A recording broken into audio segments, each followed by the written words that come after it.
Përshëndetje të gjithëve, mirë se vini në Shqipëria Live.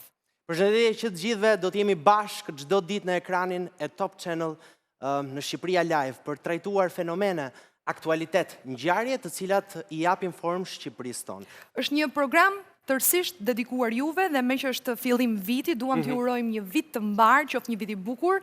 Dhe shpresojmë ta nisim edhe me këmbën e mbar bashkë me Flori Gjinin këtu, partnerin tim në drejtimin e këtij emisioni. Do të jetë një program ku do të trajtohen temat të aktualitetit, zhvillime dhe ngjarje të bujshme që natyrisht kërkojnë diskutime, kërkojnë mbajtje edhe debat, por kërkojnë mbi të gjitha edhe reflektim. Dinamika e jetës shqiptare do të jetë në Shqipëria Live dhe në fakt ditën e sotme ne duam që t'ja u themi që në hyrje të programit do të kemi një telefonat ekskluzive për ngjarjen e bujshme që ndodhi në Australi, ku protagonistë në fakt ishin shqiptarët.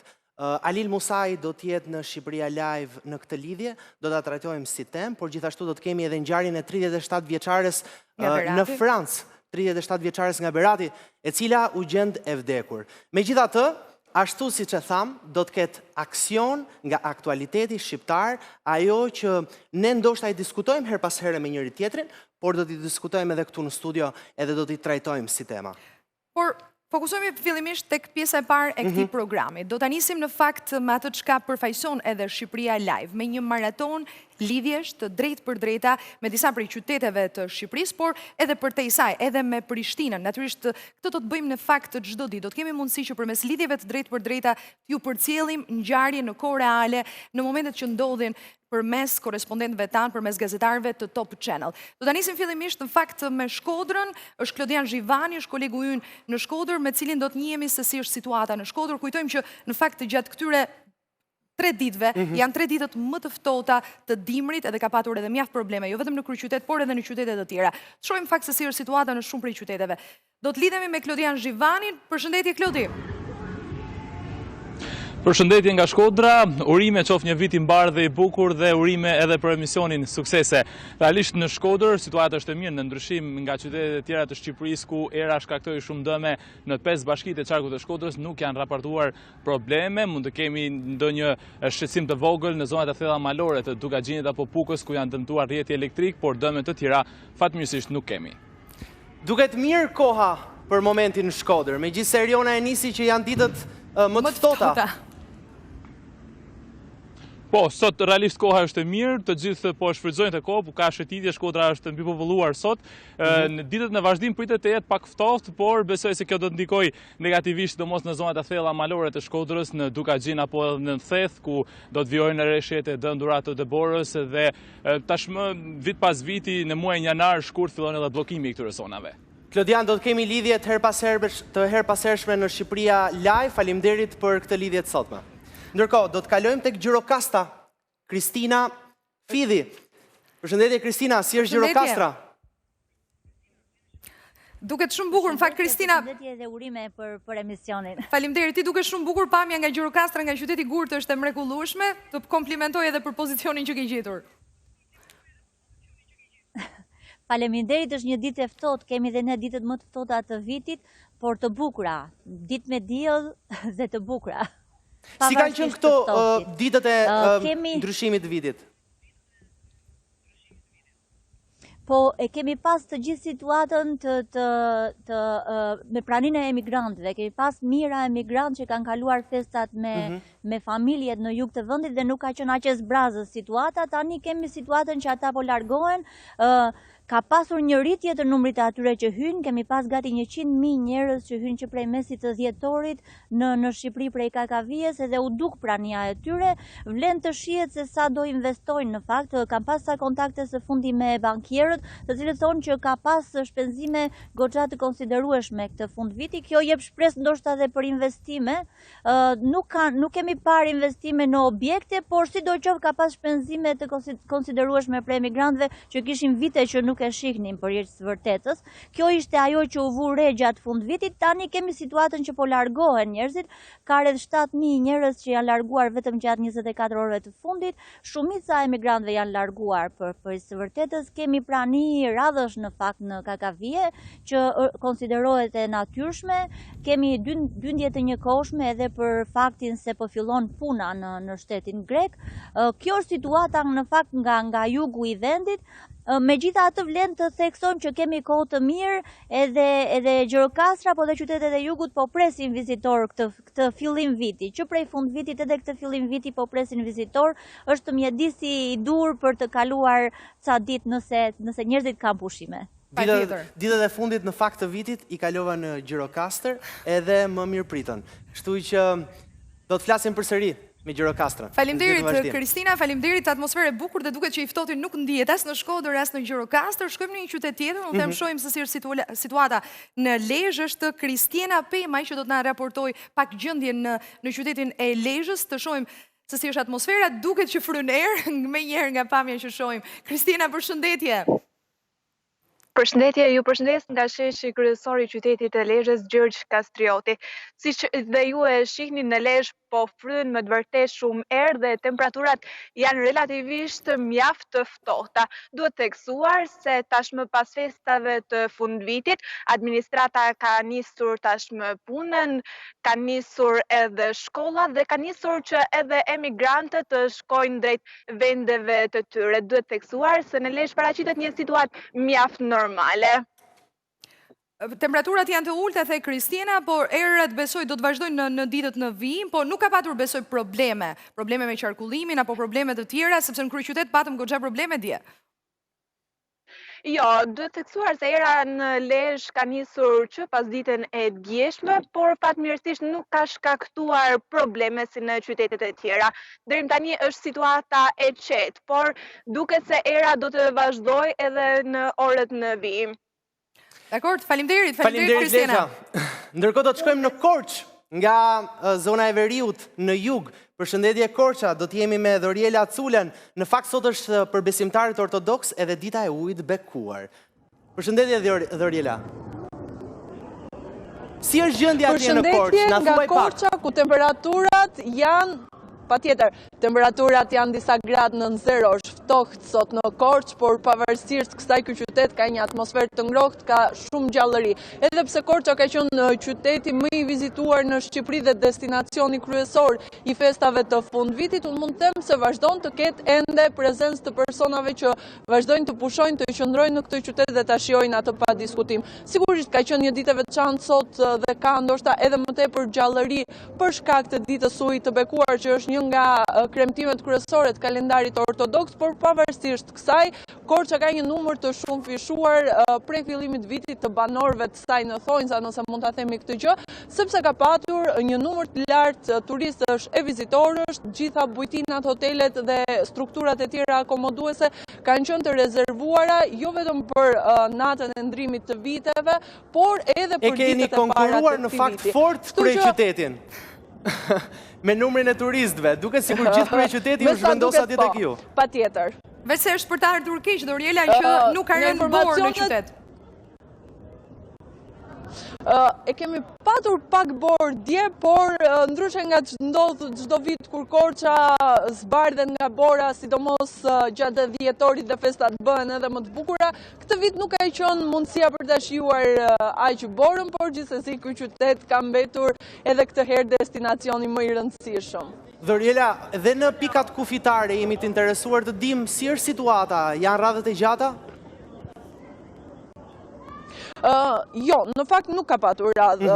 Ditët e para, po themi që ka nisur edhe largimi emigrantëve të cilët pushuan në vend për festat e fundvitit pranë familjeve të tyre, ka nisur largimi, dje ka qenë ndoshta dhe dita kur është shënuar piku më i lartë i fluksit, por fatmirësisht këtë herë të gjithë ata që kanë lënë Shqipërinë nuk e kanë vuajtur pjesën e radhëve, ka qenë një marrëveshje bashkëpunimi që është gjetur mes autoriteteve tona dhe atyre greke dhe nuk janë shkaktuar vonesa. Sigurisht intensiteti i lëvizjeve ka qenë tepër i lartë, unë kam qenë edhe dje aty, por për fat mirë është punuar me ritëm nga të dyja palët dhe mund të themi që emigrantët, edhe nga sa unë kam komunikuar me ta, kanë qëndruar maksimumi 15 deri në 20 minuta, kjo si pasojë e fluksit, pra nuk ka patur vonesa. Dhe një detaj i fundit, tani, ju keni patur një numër të madh turistësh, edhe korçarët janë edhe qytetarë të qetë, kështu njihen në Shqipëri. Nuk ka patur ndonjë incident? Po. Jo. Korça nuk ka patur asnjë incident të raportuar. Patjetër. Por nuk është hera e parë për Korçën kjo gjë, zakonisht nuk ndodhin incidente kështu, që është diçka pozitiva. E kuptoj. Edhe një që të fundit, Oriela, zbukurimet vazhdojnë në qytet apo i kanë larguar, i kanë hequr?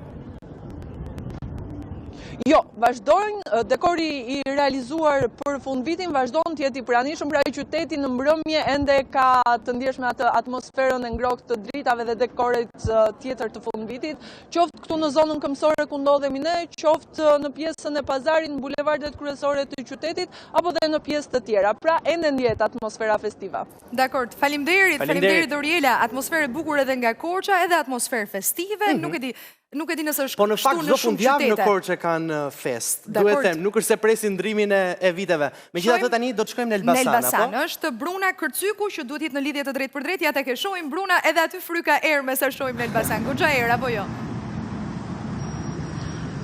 Ju përshëndes, fryna i shumë erë, sa nuk po gjejmë do të pozicionin për të bërë një lidhje direkte. Ju uroj nga Elbasani një vit të mbar dhe gjithashtu një emision të mbar. Më në fund në Top Channel hapet një dritare e re për të gjithë shqiptare dhe ne do t'i ftojmë qytetarë që t'jenë me ne çdo ditë në Shqipëria Live. Jemi zgjuar në një ditë normale në qytetin e Elbasanit, njerëzit janë rikthyer punëve të përditshme.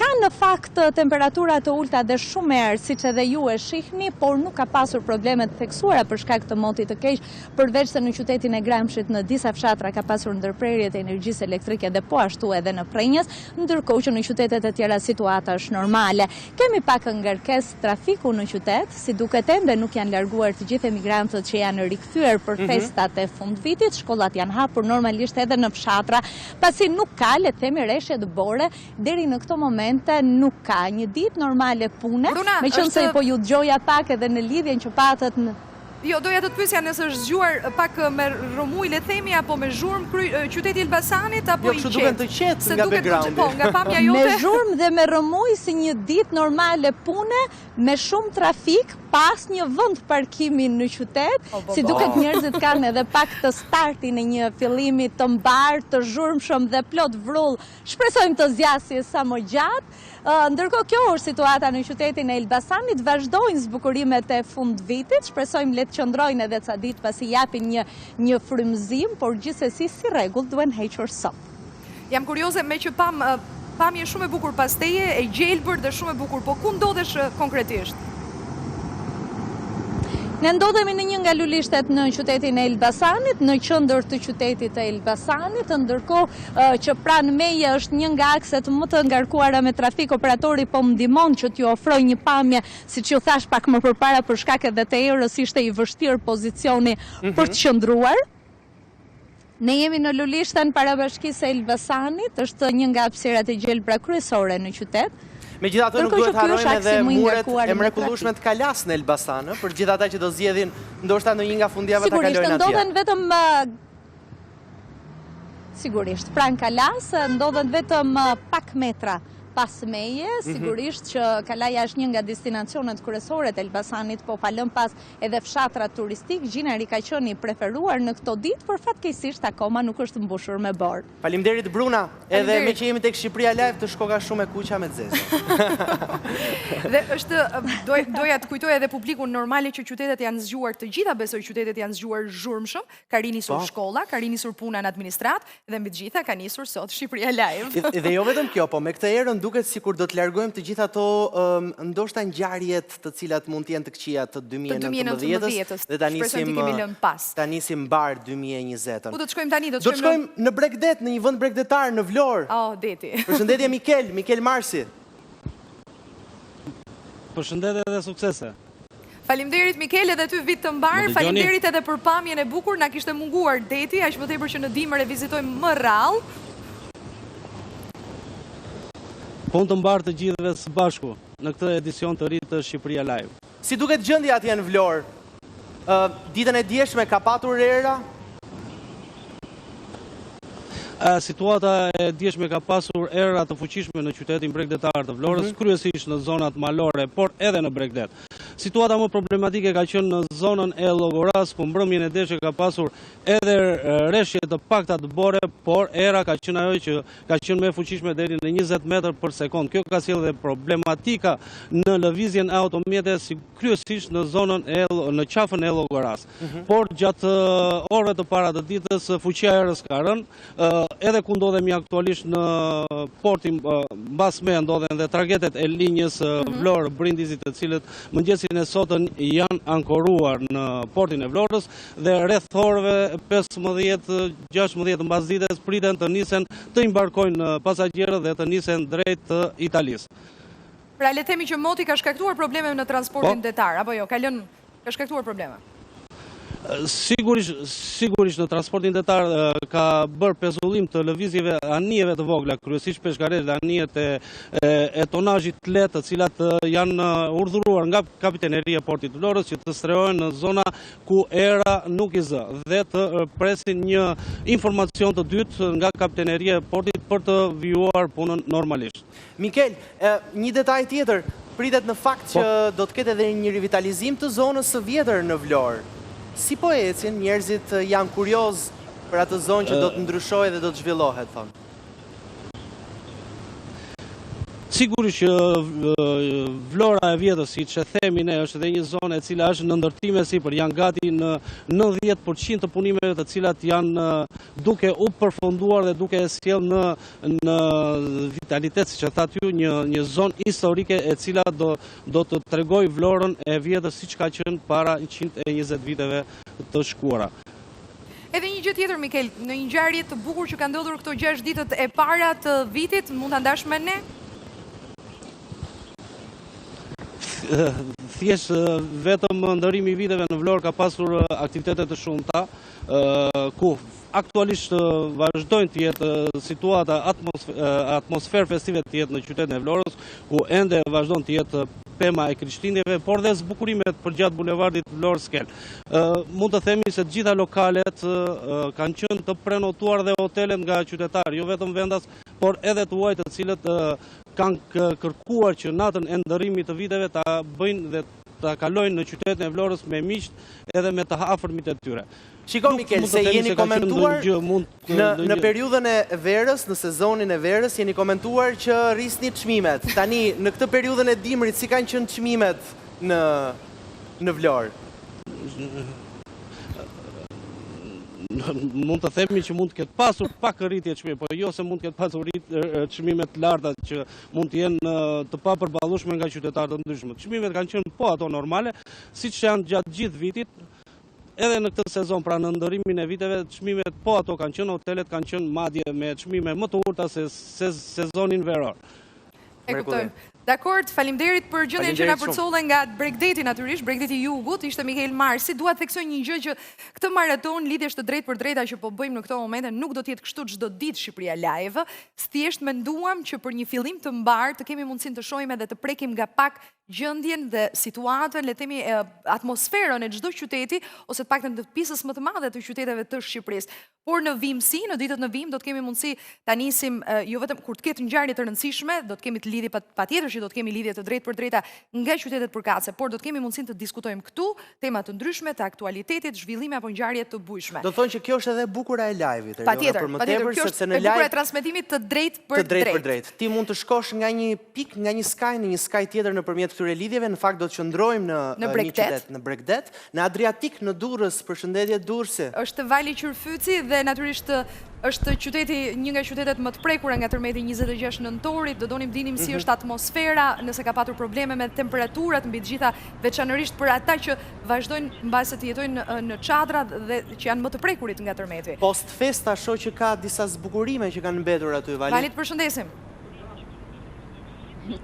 Përshëndetje nga Durrësi dhe urime për këtë rrugtim të ri në dobi të gjithë qytetarëve që do të munden të ndjekin historitë e tyre personale, por edhe komunitare në ekranin e Top Channel përmes këtij emisioni më të ri të kanalit ton televiziv.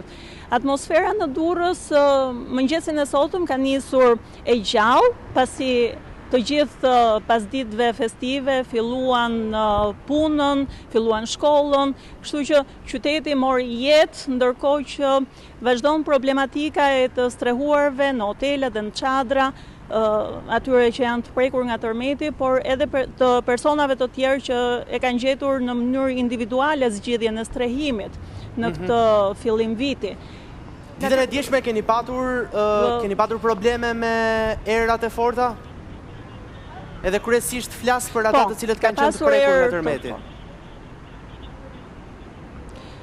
Po, ka qenë problematike pasi temperaturat u ulën shumë dhe forca e erës ishte goxha e madhe dhe pati probleme si me udhëtarët që prisnin të lundronin drejt vendeve të Europës, por edhe me ato persona, familje që jetojnë ende në çadra, kryesisht në zonat rurale të Durrësit, të cilët janë përballur me temperaturat e ulta dhe po në fundit është dimër edhe...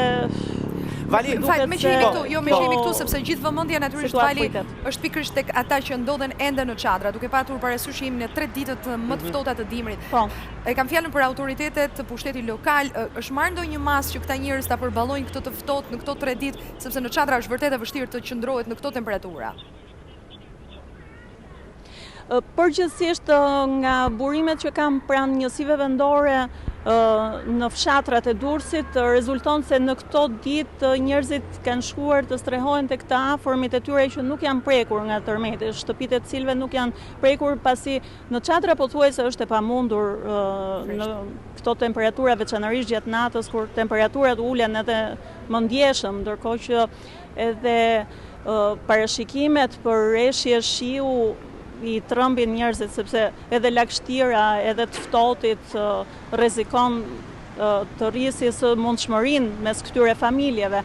Kështu që janë përpjekur ta zgjedhin vetë këtë situatë, ndërkohë që pushteti vendor vazhdon të punoj për verifikimin e dëmeve, të cilat ende s'kanë mbaruar dhe njëkohësisht lëvrimin e bonuseve të qeras, lëvrimi cilave do jetë një zgjidhje sa më shpejt bëhet, aq më mirë do të jetë pasi njerëzit do të munden të zhvendosen edhe e fundit Vali, apartamente, edhe pse kjo është një mision i vështirë. Në fakt ne e dim që kjo është periudha e ndrimit të vitit edhe të gjithë mundohen që të festojnë pakës. Si ka qenë për ata të cilët janë në përtenda? A është organizuar diçka? A kanë patur ata mundësinë që ndoshta të heqin pak mendjen nga gjithë situata e vështirë që kanë kaluar?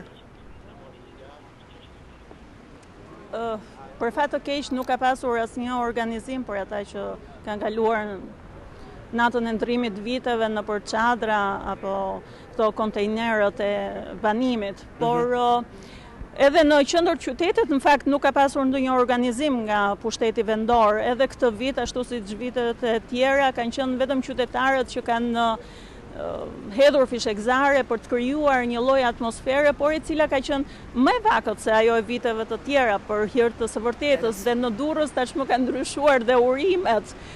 Jo më për thjesht gëzuar viti mbar, po viti paq dhe i sigurt, i qetë, pasi ajo që kaluam nuk ishte as pak e lehtë dhe njerëzit janë ende të friksuar nga lëkundjet sismike dhe ato që pasuan. Edhe ne Vali këtë ju urojmë me gjithë zemër të gjithë durrësakëve.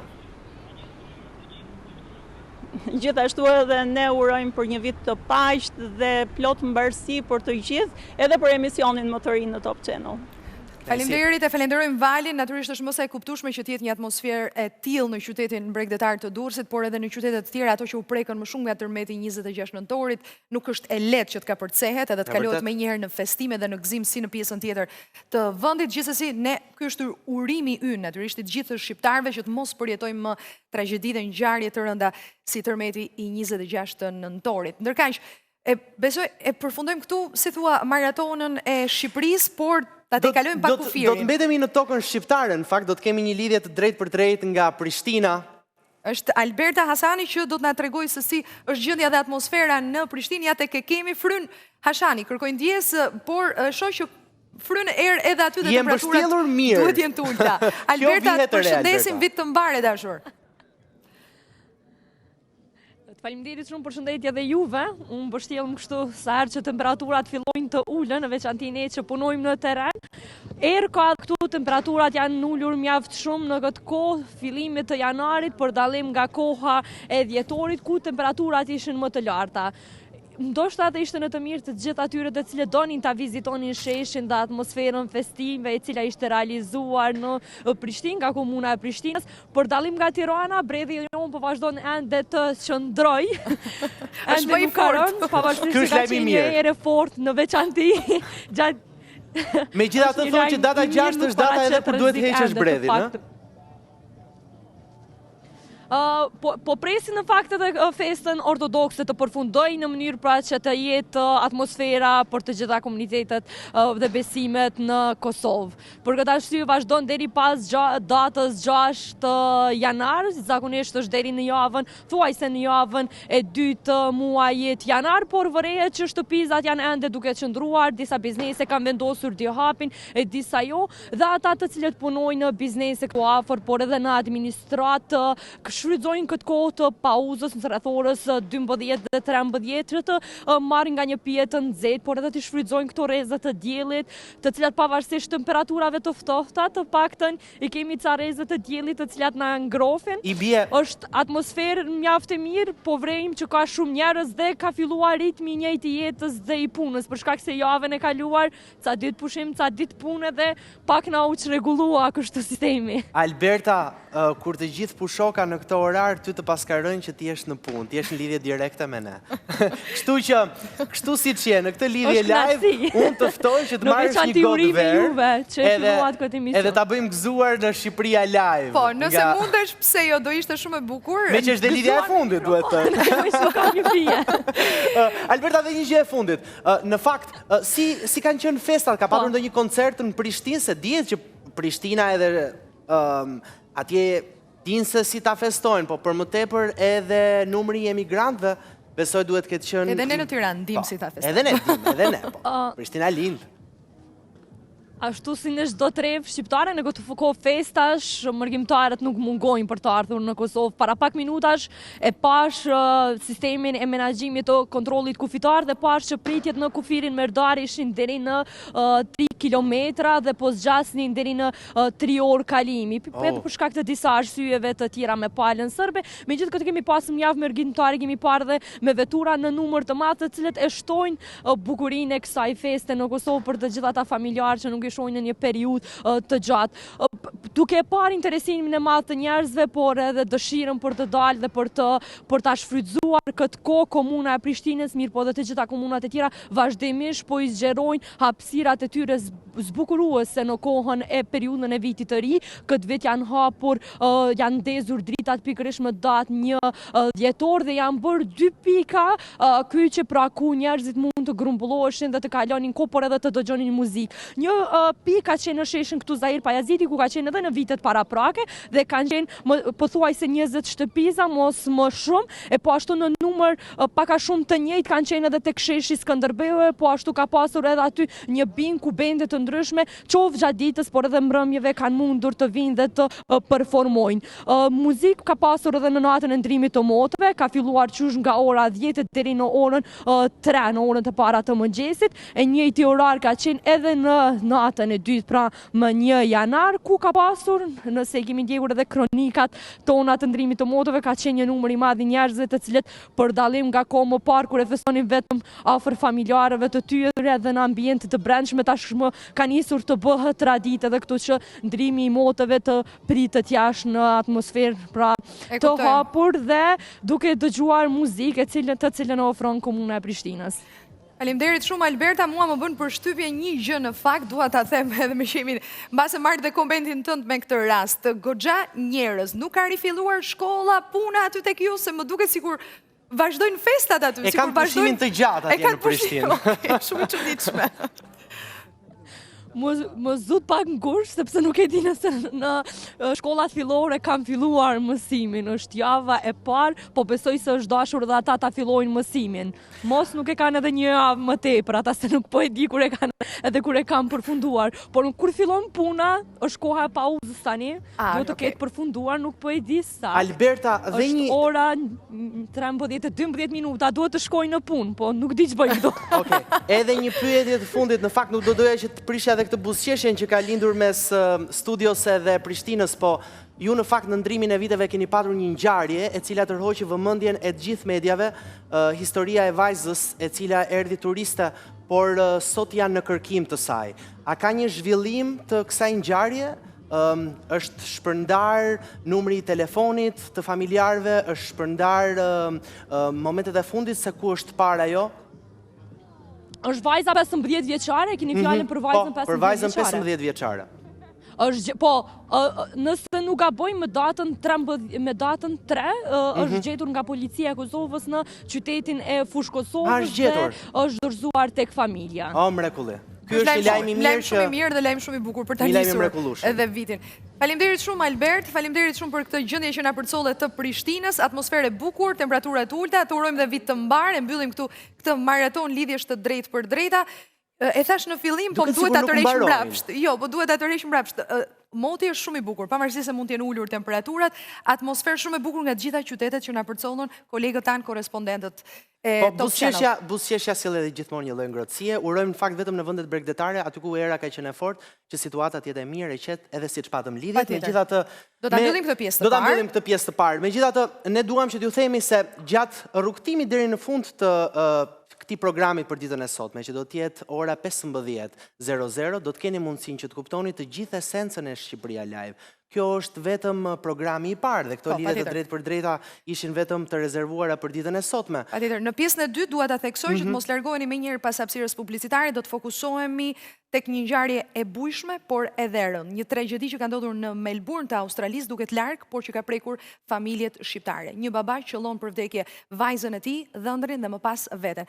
Çfarë ka ndodhur? Përse ka ndodhur? Do të përpiqemi të kuptojmë diçka nëpërmjet bisedës këtu në studio me të ftuar dhe kemi një material ekskluziv, një reagim ekskluziv pikërisht nga Melbourne i Australisë. Shkputemi për publicitet dhe rikthehemi pas pak. Qëndroni aty.